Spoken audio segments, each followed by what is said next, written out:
Boa noite, bom dia, boa tarde. Que a paz do Senhor seja com você, aluno.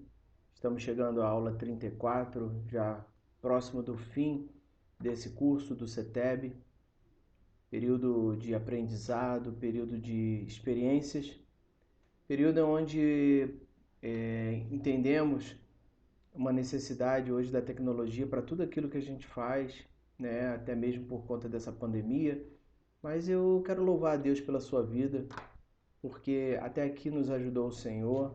Estamos vencendo mais um período. Logo, logo estaremos finalizando essa etapa do CETEB. E desde já quero te encorajar a não parar de estudar. Ah, Eduardo, agora que eu estou acabando? Sim, agora que você está acabando, você vai dar continuidade aos seus estudos e ao conhecimento do Senhor. Vamos orar para que a gente possa dar início a essa aula? Amado Deus e Pai, louvado seja o Senhor. Te agradecemos, Deus, porque tu tens se revelado a nós, dia após dia, através da tua palavra, através da história, através, Senhor Deus, de tantas maravilhas que tu tem operado em nossas vidas. Te pedimos agora que o teu Espírito Santo possa trazer entendimento às nossas mentes e corações e que, para a glória do teu nome, Senhor, possamos aprender mais de ti, para que podendo te conhecer mais, possamos te amar e te servir conforme a tua vontade. Nos orienta em tudo que faremos nessa noite, Senhor, e que sejamos muito abençoados com o teu ensino. Por isso nós louvamos e engrandecemos o teu nome nesta noite, em nome de Jesus. Amém e amém. Queridos, falaremos nessa noite sobre o reino de Deus e a igreja. Sempre que se falar de igreja, nós estamos entendendo que igreja não é um templo construído por mãos, mas igreja é o povo de Deus, né? Eu e você somos a igreja do Senhor, amém? Então vamos lá.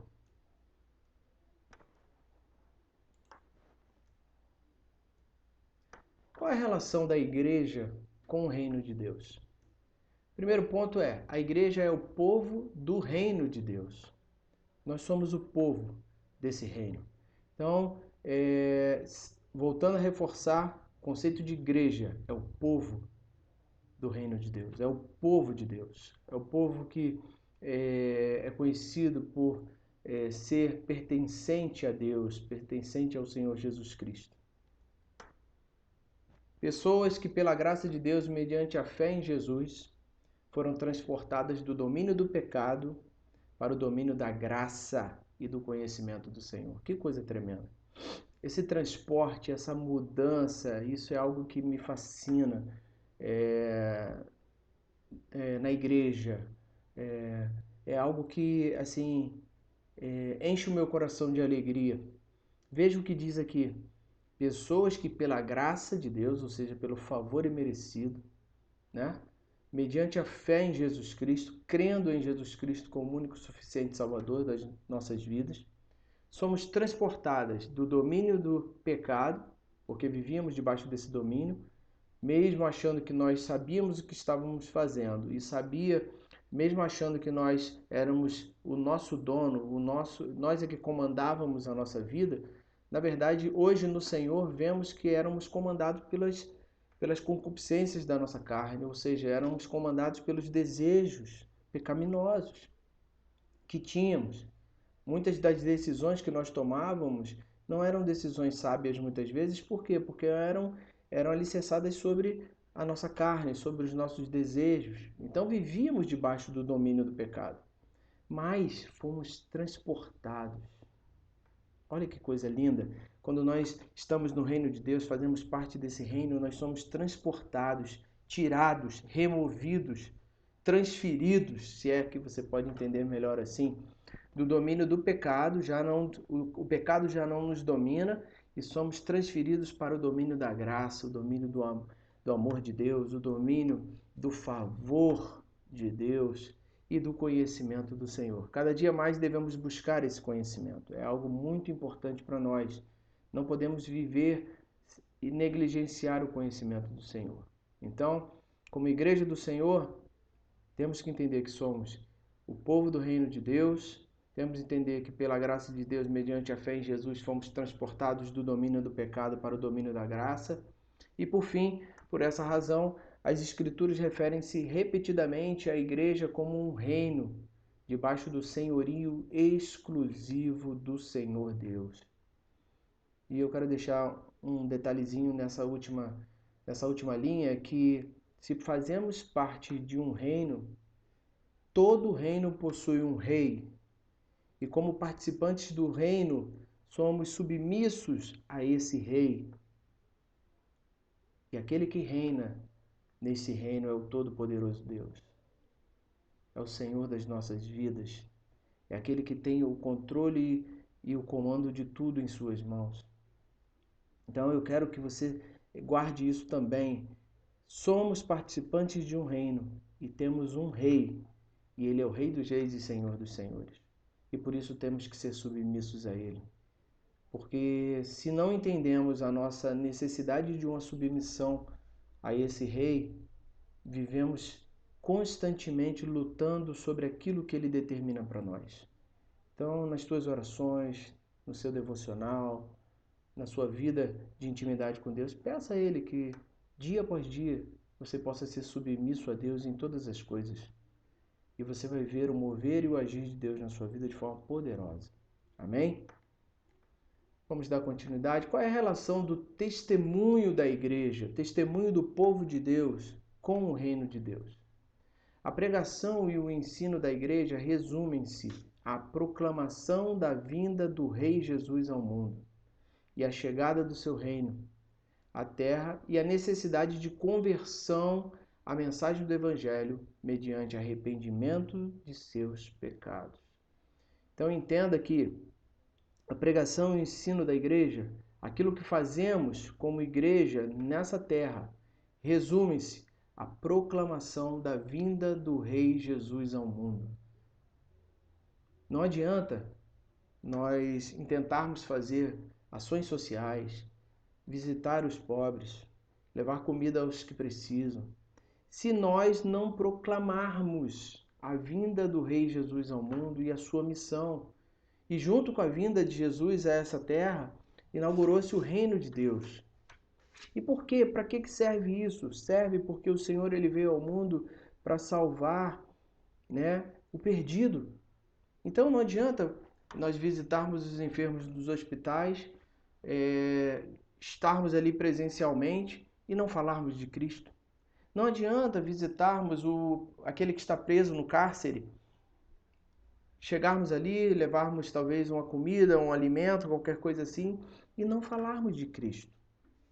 Então, proclamar a vinda do Rei Jesus ao mundo é algo necessário e primordial para que o nosso testemunho como igreja, como povo de Deus nessa terra, seja completo. A necessidade, ele diz aqui, a chegada do reino à terra e a necessidade de conversão à mensagem do Evangelho. Por isso a importância de pregar o Evangelho. Que em todo o tempo possamos pregar esse Evangelho. As boas novas da salvação de Cristo Jesus. Mediante o quê? O arrependimento dos seus pecados. João Batista pregava, e ele sempre falava do arrependimento. Quando ele batizava, ele falava que arrependam-se dos seus pecados. Jesus fala em diversas passagens, arrependa-se dos seus pecados. Então a mensagem do Evangelho, ela vem trazendo sim, o reino traz a graça e o perdão, mas também traz a necessidade de um arrependimento sincero. O testemunho da igreja, portanto, consiste primeiramente não naquilo que o Senhor quer que ela faça, mas no que o reino quer operar na igreja. E, consequentemente, por um intermédio dela no mundo. Ou seja, não consiste diretamente naquilo que a gente faz, conforme eu falei, visitar os enfermos, visitar o presidiário, fazer ações sociais apenas. Mas o que o Senhor quer que ela faça, mas no que o reino quer operar na igreja. Ou seja, o reino opera na igreja através da pregação do Evangelho, através do agir de Deus, através das boas novas da salvação, que é a mensagem da cruz, que é o Evangelho de Cristo. E, consequentemente, quando a igreja testemunha através daquilo que o reino fez, daquilo que o reino mudou, transformou aquelas pessoas, povo de Deus, automaticamente por intermédio dessas pessoas transformadas e cheias da palavra de Deus, nós vamos e impactamos o mundo. Então, o meu e o seu testemunho impactam o mundo se eles estiverem impregnados da palavra de Deus. Porque fazer uma ação social, fazer o bem ao próximo, por si só, é bom. Isso, como cidadão, você, olha, está cumprindo bem o seu papel de cidadão. Mas nós, como cristãos, aqueles que são discípulos de Cristo, precisamos fazer isso, mas também agregar a essa ação, a essa atividade, a essa atitude, precisamos também agregar o quê? As boas novas da salvação. Não adianta eu levar um agasalho a alguém que está na rua, passando frio, se eu não levar a palavra de Deus. Se você ainda não participou de um trabalho desse, de visita, hoje vivemos diante de um cenário diferenciado de pandemia, mas eu quero te dizer que se você ainda não fez um trabalho desse, quando puder, faça. Pessoas estão nas ruas por diversos motivos, situações das mais diferentes possíveis. Pasmem, encontramos pessoas na rua que, assim, nós não acreditamos. Aquela pessoa tinha tudo, vivia de uma forma normal aos nossos olhos, mas por alguns motivos acabou optando por ir para as ruas. Então aquela pessoa, ela conhece às vezes muito mais do que nós mesmos. Mas sabe o que faz diferença quando a gente vai para a rua? Levar talvez um alimento numa madrugada fria, levar um cobertor, levar uma muda de roupa. Não é só isso. É porque nós, quando chegamos ali, nós levamos isso, mas levamos a Jesus. Aquele que pode transformar, aquele que pode mudar, aquele que pode preencher o coração daquela pessoa. Então, que nós sejamos assim, uma igreja, um povo do reino de Deus, que possui o Rei soberano, Rei dos reis e Senhor dos senhores, e que através do nosso testemunho impacte vidas nesta terra. Qual é a relação da ética da igreja com o reino de Deus? Tanto nas suas palavras como em suas ações, a igreja deve demonstrar o caráter santo, justo e amoroso do Senhor Jesus Cristo e do seu reino. Veja, tanto nas palavras, aquilo que sai pela nossa boca, quanto as ações, aquilo que fazemos. Nós, a igreja, o povo do reino de Deus, deve demonstrar o caráter santo, justo e amoroso do Senhor Jesus Cristo. É muito fácil entender isso. Se nós somos discípulos de Cristo, Ele é o nosso mestre e nós estamos ali sempre aprendendo com Ele.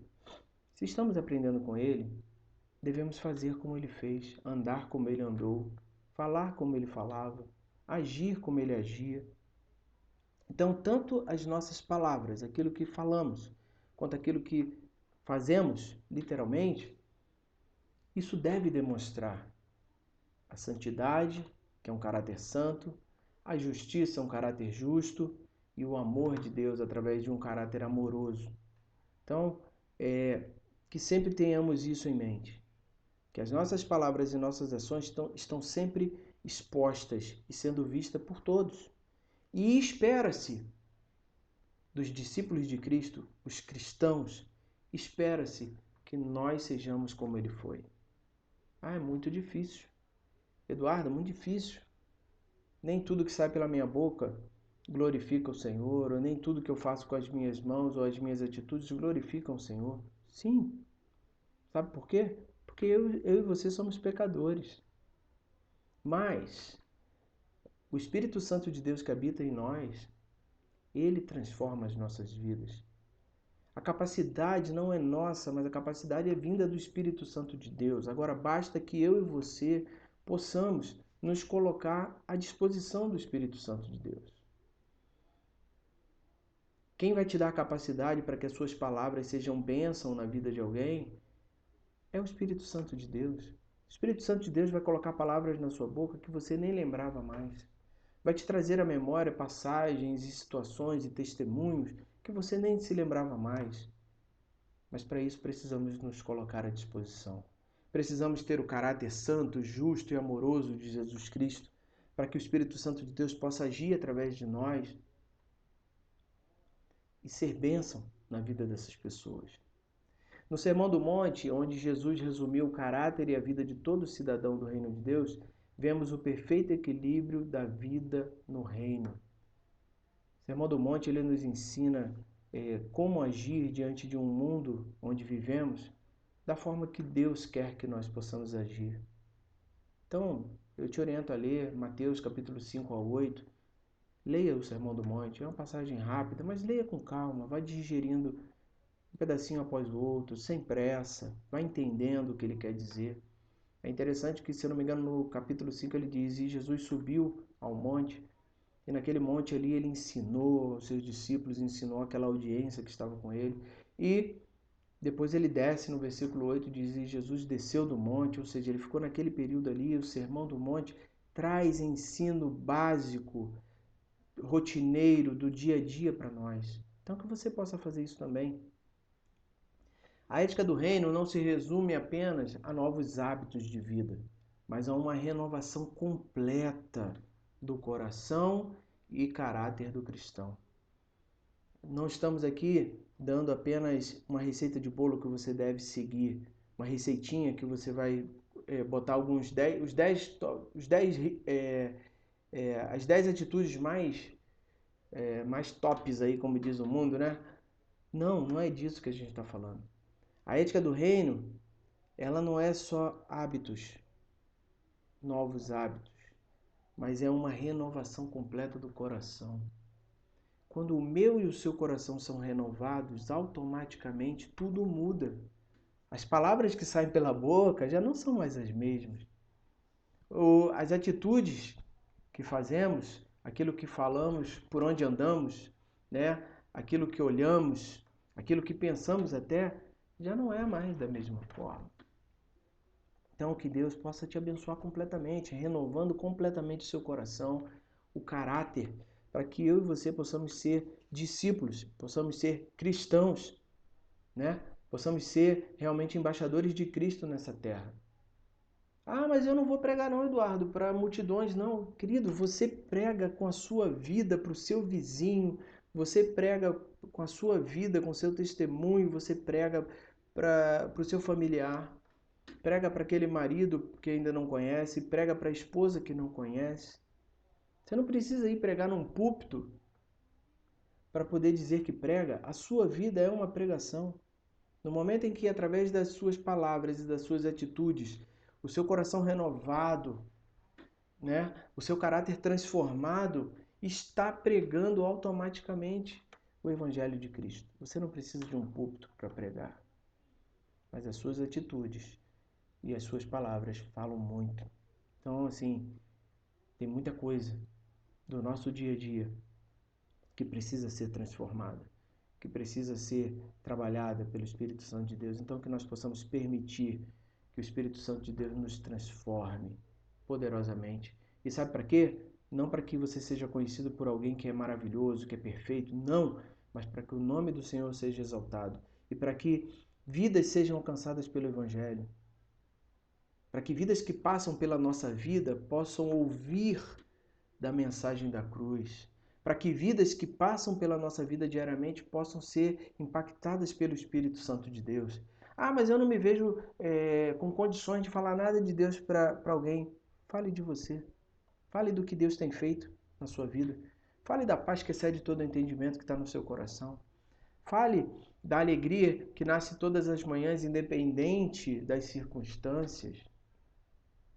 E deixa que o Espírito Santo é Ele quem vai convencer do pecado, da justiça e do juízo. É Ele que convence o pecador. Não é pelo nosso muito falar, mas é o Espírito Santo, o poder do Espírito Santo é que convence o pecador. E essas mudanças é que resultam numa vida que testemunha para o mundo a transformação operada na igreja, ou seja, operada no povo de Deus. As mudanças é que resultam nessa vida que testemunha. Qual é a relação da adoração da igreja com o reino de Deus? Adorar. Alguns têm uma frase que eu gosto muito que diz que a adoração ela tem que ser um estilo de vida. Tem diversos estilos de vida, né? Pessoas que têm diversas formas de viver. E nós, como cristãos, devemos ter a adoração como um estilo de vida, ou seja, uma forma de viver, sempre adorando e bendizendo ao Senhor. A adoração consiste na exaltação. O que seria exaltação, Eduardo? Glorificação do Senhor. E na exultação, muito parecidas as palavras, mas exultação já traz ideia de júbilo, de alegria intensa, de prazer, né? De regozijo no senhorio do Senhor Jesus Cristo. Na confissão e celebração do seu domínio sobre a terra e sobre os céus. Então, adoração, quando eu lembrar dessa palavra adoração, lembra de glorificação. E glorificar a Deus, quando nós glorificamos ao Senhor, precisamos glorificá-lo com júbilo, com alegria, com regozijo, com prazer, com vontade, com todo o nosso ânimo. Então, quando você se colocar a adorar o Senhor, lembre-se de quem Ele é. Não do que Ele nos deu, mas simplesmente de quem Ele é. Ele é o Deus Todo-Poderoso. Ele é o Criador de todas as coisas, dos céus e da terra. Ele é aquele que nos dá o fôlego de vida todos os dias. E Ele se importa conosco. Então, olha quantos motivos para adorar você tem. Ah, eu não estou vendo. Minha vida está transtornada. Tá bom, então aí onde você está agora, olha ao teu derredor. Tá vendo essas paredes aí? A sua casa? Se lembre da última refeição que você fez. Se você tiver filhos, olhe para os filhos se eles estiverem com saúde hoje. Ou se também não estiverem com saúde hoje, mas até aqui o Senhor tem dado saúde a ele. O seu esposo, mas ele está desempregado. Tá bom, mas ele não esteve sempre desempregado. Deus já agiu e Deus está agindo. O Senhor cuida daqueles que o buscam em todo o tempo. Ela existe, a adoração existe para instruir, para encorajar, para consolar, para advertir e disciplinar o povo de Deus e os demais povos da terra mediante a lembrança constante de que o Senhor Deus e o seu Filho, junto com o Espírito Santo, são únicos, dignos de receber toda a honra, toda a glória e louvor. O único digno de louvor, o único digno da sua adoração é o Senhor Jesus.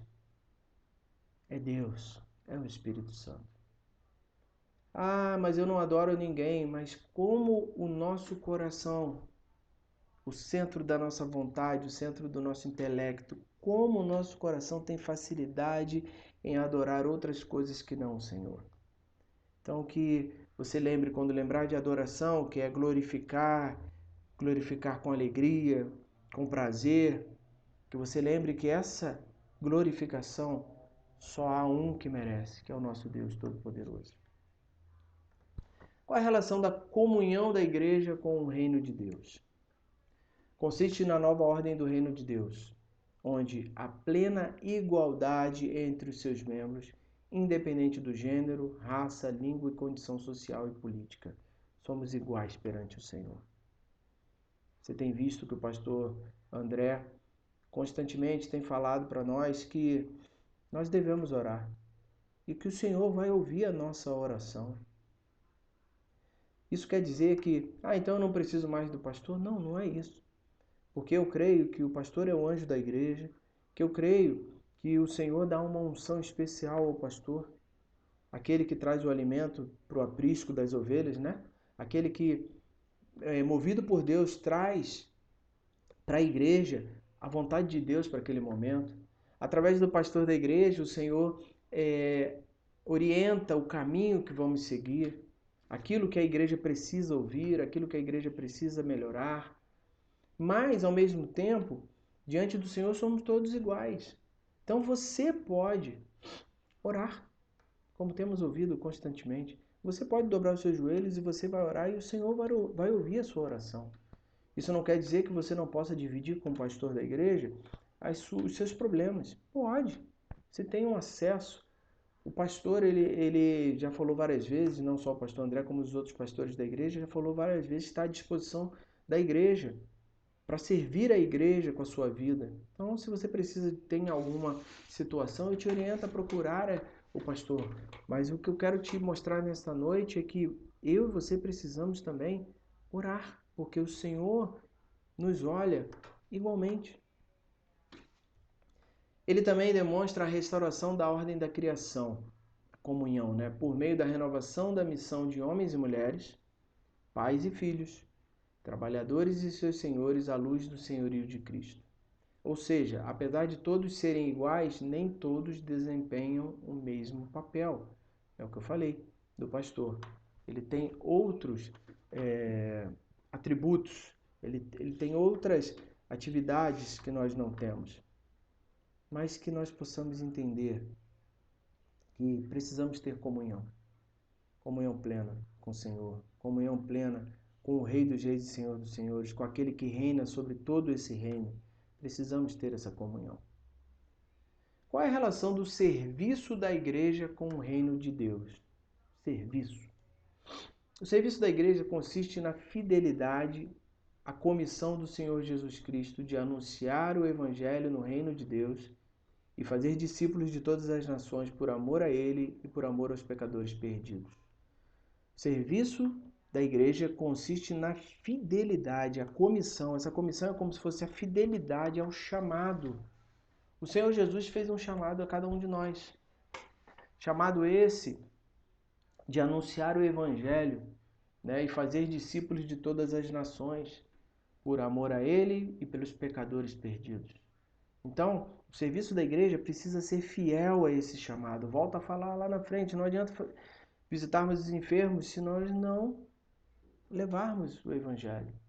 Então, a partir de hoje, quando você for visitar alguém, mesmo, mas ele não é crente não, ele não vai aceitar a palavra. Calma. Talvez ele esteja precisando, e talvez não, eu tenho quase certeza que sim, ele está sedento por essa palavra. Só que ele não sabe ainda. E aí você vai visitar aquele parente que está enfermo ou que está acamado, e aí você chega ali e você visita, você acolhe através da sua presença, com amor, com atenção, mas também não deixe de falar de Jesus. Não deixe de enfatizar que Jesus está abençoando aquela vida. Não deixe até mesmo de orar. Eduardo, mas eu tenho vergonha de orar porque é meu parente, nunca me viu orando, sabe até que eu sou crente, mas eu nunca tive essa questão de orar com essa pessoa. Tá bom. Coloca então diante das mãos do Senhor e o Espírito Santo vai orientar tudo direitinho, no devido tempo você vai dizer sim, com autoridade. Eu queria orar pela sua vida antes de ir embora, queria me despedir em oração aqui da sua casa. E aí você faça uma oração, se você nunca fez, faz uma oração pela enfermidade que aquela pessoa está passando, pedindo a Deus que possa abençoá-lo, que possa restaurar a saúde. Faça também uma oração por aquela casa, pedindo que a paz do Senhor Jesus esteja naquele lugar, pedindo que o Senhor faça com que aquela casa seja abençoada, seja guardada de todo mal. E o Espírito Santo vai agir, querido, em nome de Jesus. Mas seja fiel ao chamado, à comissão do Senhor Jesus Cristo de anunciar o Evangelho. Também o serviço envolve a demonstração da misericórdia e da graça do reino de Deus, por meio do seu testemunho de amor e compaixão, tanto aos mais necessitados dentro da igreja, como aos mais simples, vulneráveis e desprovidos no mundo. Então, essa demonstração de misericórdia e de graça do reino precisa atingir aqueles que estão na igreja, mas também aqueles que estão no mundo. Mais uma vez, o nosso serviço precisa ser fiel ao chamado de pregar o Evangelho, não somente para aqueles que estão na igreja, aos nossos irmãos da fé, mas também aqueles que estão no mundo e que precisam ouvir a mensagem da cruz. A mensagem orienta e explica o sentido do serviço. Deixa eu botar meu óculos aqui que eu vou ler algo que está aqui no livro. Diz assim: a mensagem e o serviço da igreja, isso está na página 55 do seu livro, tá?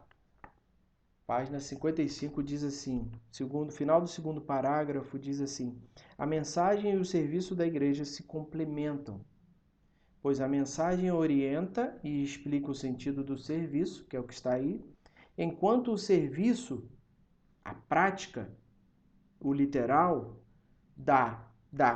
concede a forma e a credibilidade para a mensagem do reino neste mundo. Ou seja, o mundo vai conhecer a mensagem falada, vai ser validada através da prática, do serviço, daquilo que realmente acontece, literalmente. Então, por isso que aqui diz que a mensagem orienta e explica o sentido do serviço. Não adianta ser qualquer serviço, mas tem que ser um serviço orientado e explicado pela mensagem, pelo Evangelho, pelas boas novas do Senhor Jesus. Amém? Como o reino de Deus define a postura da igreja nesse mundo? A igreja vive entre dois mundos e dois reinos. Se por um lado ela não pertence ao reino deste mundo, a igreja não pertence ao reino deste mundo, amém? Nós pertencemos ao reino do Senhor Jesus, mas ao reino do Senhor, de onde provém a sua cidadania, sua identidade e missão.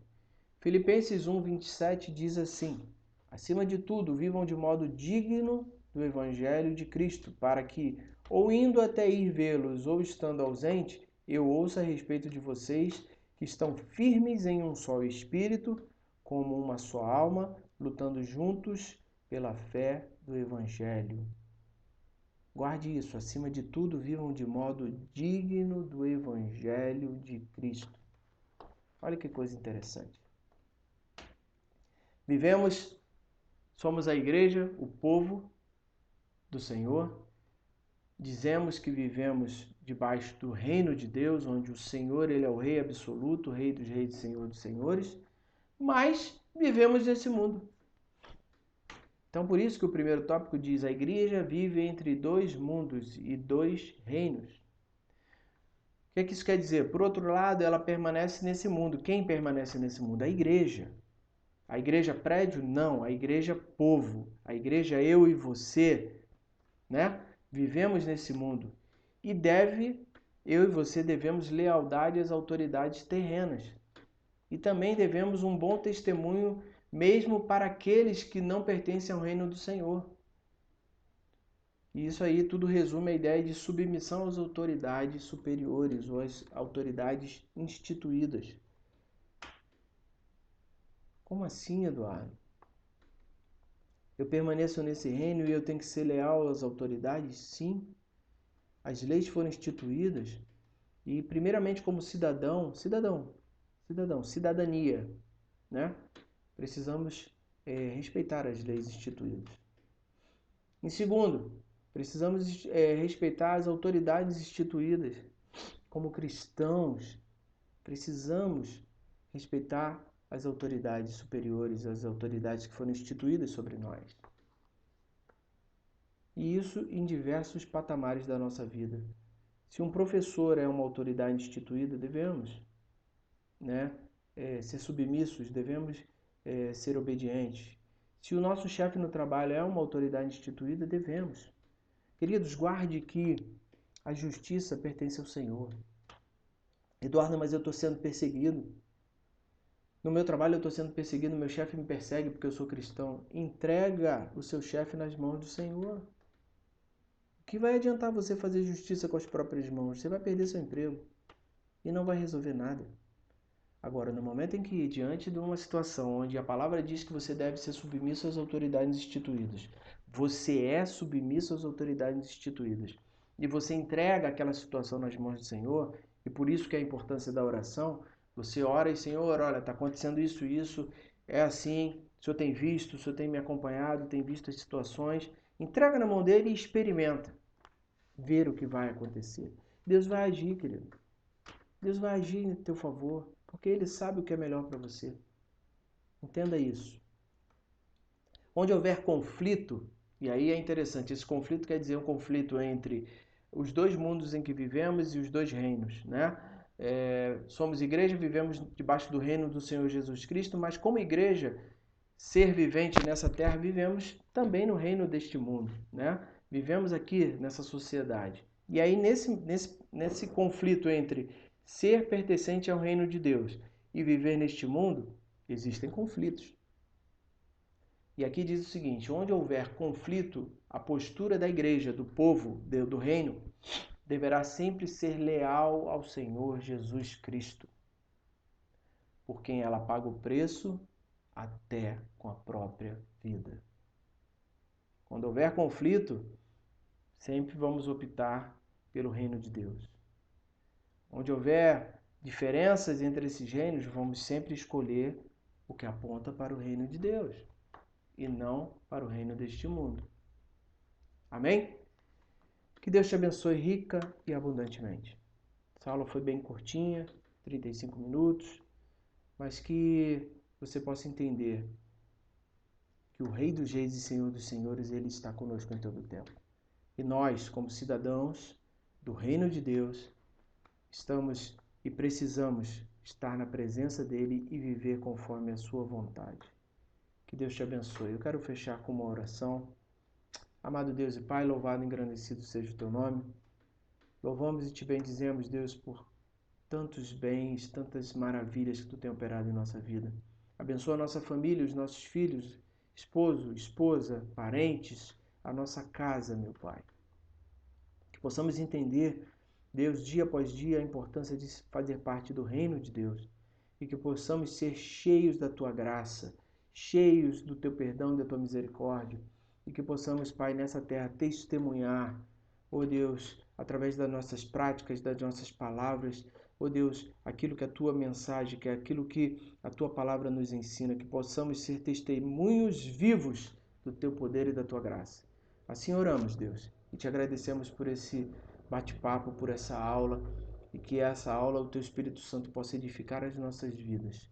Assim oramos e te agradecemos. Em nome de Jesus. Amém e amém. Queridos, que Deus te abençoe. Até a próxima, em nome de Jesus. Amém.